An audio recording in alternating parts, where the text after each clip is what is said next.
Have you ever had someone coming to you for advice and you really, really, really wanted to help, but you just weren't sure how?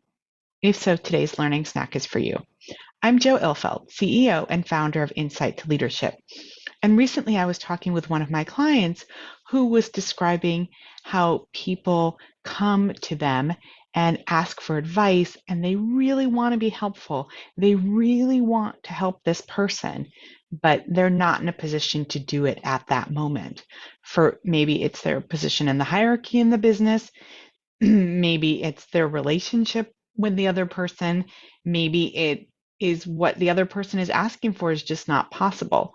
But for a reason, people come to you all the time and you can't help them sometimes in the way they want to be helped. And that can weigh on you.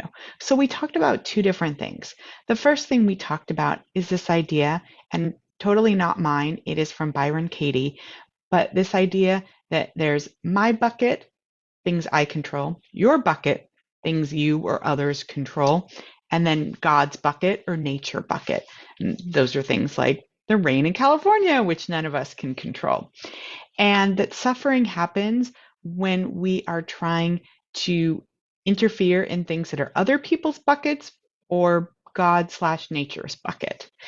And for me, that has been really helpful because sometimes recognizing the limits of what I can control and when I can help and when I can't has been incredibly helpful to me.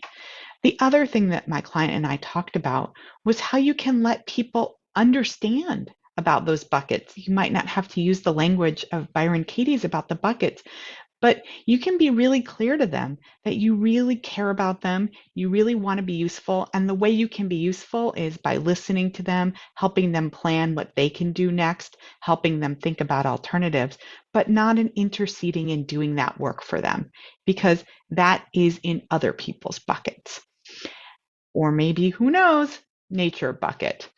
So this has been a really helpful thing for me to think about through my life. It was helpful to my clients, and I wanted to offer it to you in the case that it might be helpful to you in the coming future.